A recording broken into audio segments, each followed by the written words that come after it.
Bismillahir Rahmanir Rahim. Surah Nashrah. Central theme and relationship with the previous surah. This surah, along with Surah Duha, the previous surah, forms a pair. It begins after Surah Duha without any prior introduction, and the subject discussed in the verse, "Did we not find you an orphan and gave you shelter?" and in the subsequent verses of the previous surah is brought to a completion in this surah.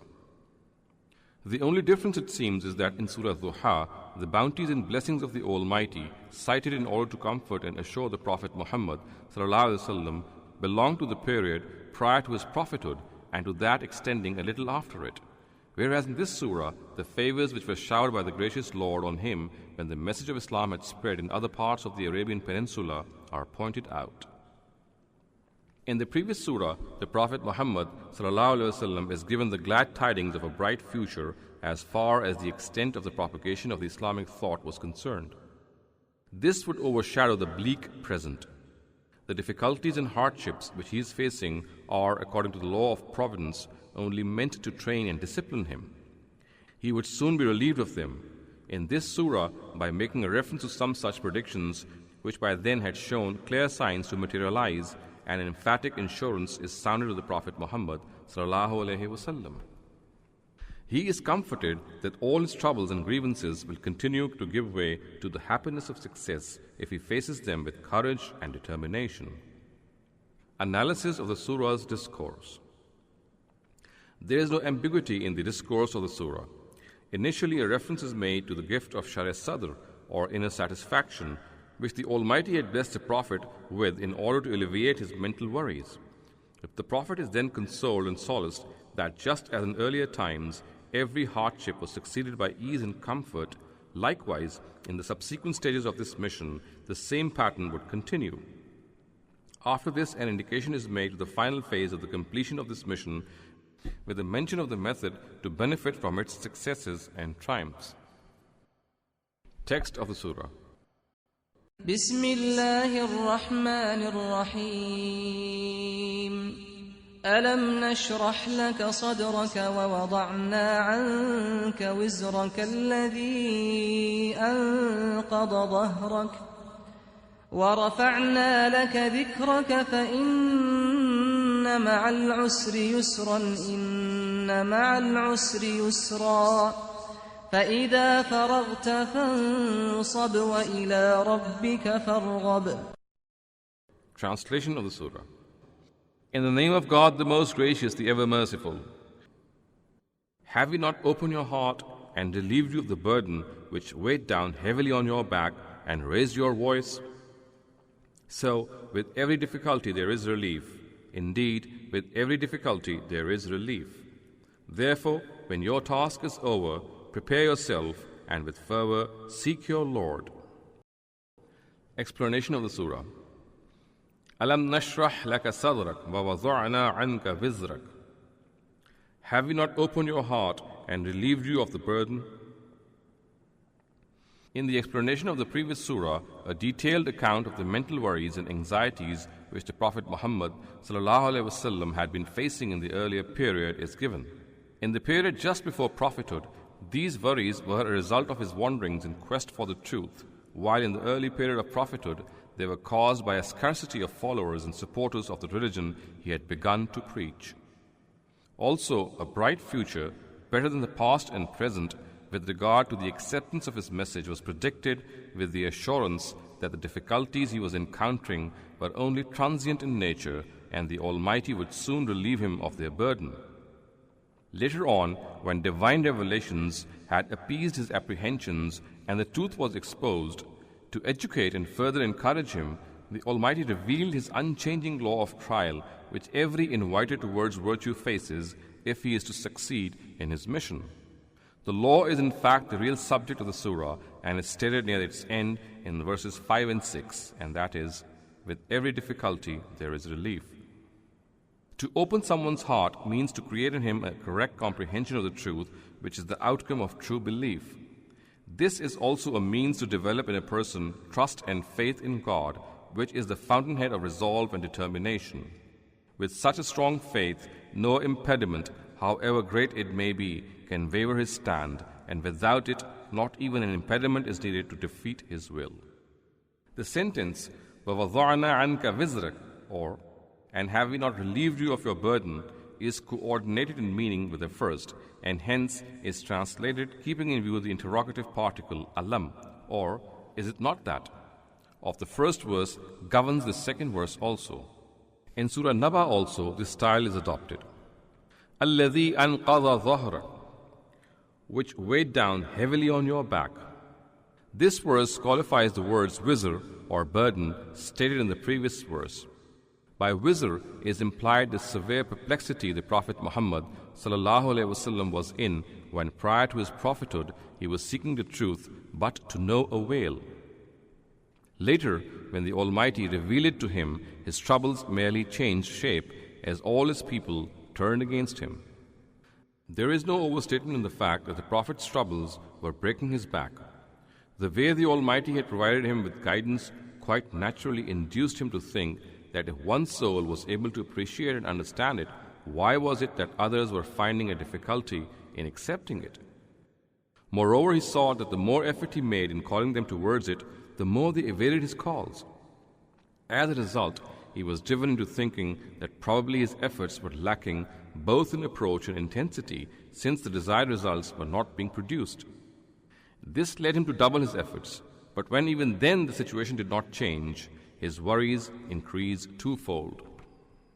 Further, if in these circumstances a delay occurred in between revelations, then again such a deference multiplied his worries, making him think that the real cause of the delay might be the Almighty's displeasure. To remove all these fears and to comfort and encourage the Prophet Muhammad ﷺ, this surah was revealed. In Surah Taha also, the Prophet is assured in a similar manner. The words are, طَاهَ مَا أَنزَلْنَا عَلَيْكَ الْقُرْآنَ لِتَشْقَى إِلَّا تَذْكِرَةً لِمَنْ يَخْشَى. This is Surah Taha.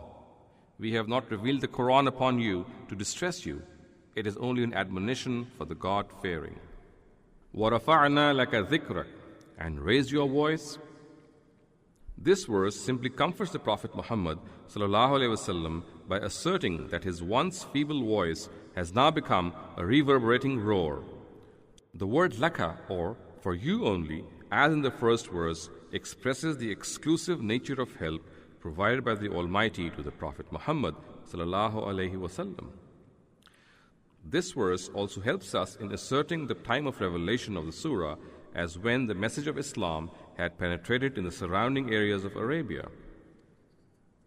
It should be borne in mind that the leaders of Quraysh, who were the first invitees of this religion, persisted in opposing it. However, during Hajj, the pilgrims who came to Kaaba became a constant source of spreading its teachings in the whereabouts of Mecca, particularly among the Ansar of Medina. Subsequently, it reached the far-flung areas of Arabia and then infiltrated into other countries.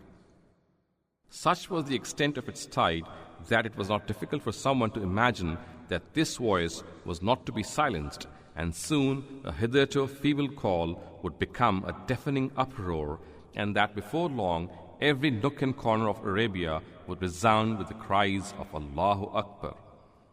فَإِنَّ مَعَ الْأُسْرِ يُسْرًا إِنَّ مَعَ الْأُسْرِ يُسْرًا.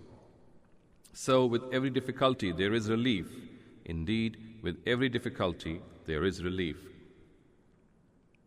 This is the real lesson which is meant to be given in the light of the above-mentioned references, and which actually is the central theme of the surah. The Prophet Muhammad ﷺ is addressed and asked to ponder over the persistence of the Almighty during the course of his mission. When he has witnessed that every hardship is followed by relief, then he should bear all afflictions with patience, for only after passing through such trying circumstances would he taste the fruit of success.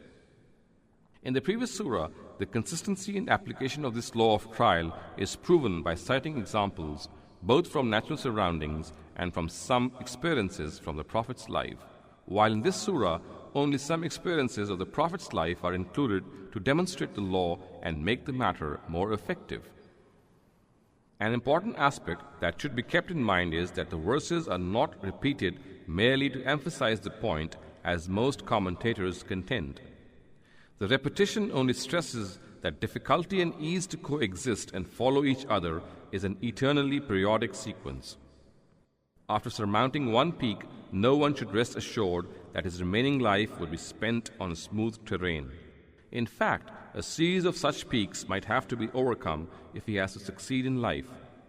He should always be prepared to scale every summit that comes his way, for life is the name of a relentless struggle. Every passenger of this journey must brave the storms of its vicissitudes if he is to reach his destination.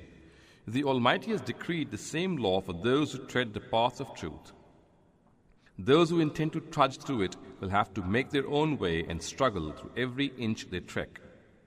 But the Almighty has guaranteed one thing. If, in spite of all these obstacles and hindrances, they remain steadfast and muster all their strength to combat every test they are put through, He shall bring ease after every difficulty and reinvigorate them to continue this remorseless journey till the ultimate destination is reached. The philosophy behind this test has at many instances been stated in the Qur'an. By its means, the Almighty discriminates between the righteous and the hypocrites, and the believers from the disbelievers, so that everyone can be rewarded or punished according to his deeds, and that no one is able to complain that he was the victim of injustice. Without this test, the good cannot be distinguished from the evil to the extent that no one is able to refute the fate he deserves. فَإِذَا فَرَغْتَ فَانْسَبْ وَإِلَىٰ رَبِّكَ فَارْغَبْ. So when your task is over, prepare yourself, and with fervor seek your Lord. This verse directs the Prophet Muhammad ﷺ to prepare for the ultimate destination. The verb nasaba means to prepare and to work hard. The Prophet Muhammad ﷺ is told that after he successfully overcomes the obstacles which come in the way of his mission, and when the Almighty showers his help, and when Mecca is conquered once again, and when the enemies are humbled once and for all, and when the people embrace Islam in large numbers, he should totally converge all his efforts and turn all his attentions to earnestly seek the Almighty. In other words, two aspects are highlighted in these verses. First, they bring glad tidings to the Prophet Muhammad ﷺ that he shall soon successfully complete his mission. Second, they assert that even after accomplishing his mission, he should continue with more fervor and direct all his energies and efforts in seeking the Almighty and prepare for the final journey which will bring him to the Creator of the heavens and the earth. In complying with this final directive, the Prophet Muhammad ﷺ began to spend more and more time in worship. Such was the extent of his involvement that some people even inquired from him the reason for taking so much pains in worship when all his sins had been forgiven. The Prophet Muhammad ﷺ is said to have replied, "Should not I become a grateful servant of my Lord?" In Surah Nasr, an elaborate treatment is given to this topic in the following words: إِذَا جَاءَ نَصْرُ اللَّهِ وَالْفَتْحُ وَرَأَيْتَ النَّاسَ يَدْخُلُونَ فِي دِينِ اللَّهِ أَفْوَاجًا فَسَبِّحْ بِحَمْدِ رَبِّكَ وَاسْتَغْفِرْ إِنَّهُ كَانَ تَوَّابًا. When comes the help of God and victory, and you see men embrace the religion of God in multitudes, celebrate the praises of your Lord and seek His forgiveness. He is ever disposed to mercy. Surah number 110, verses 1 to 3. With the grace of God, I come to the end of the tafsir of this surah. Falhamdulillahi awwalan wa akhira. Or, gratitude be to God from the beginning to the end. Lahore, 15 February 1980 AD, 27th Rabiul Awwal, 1400 AH.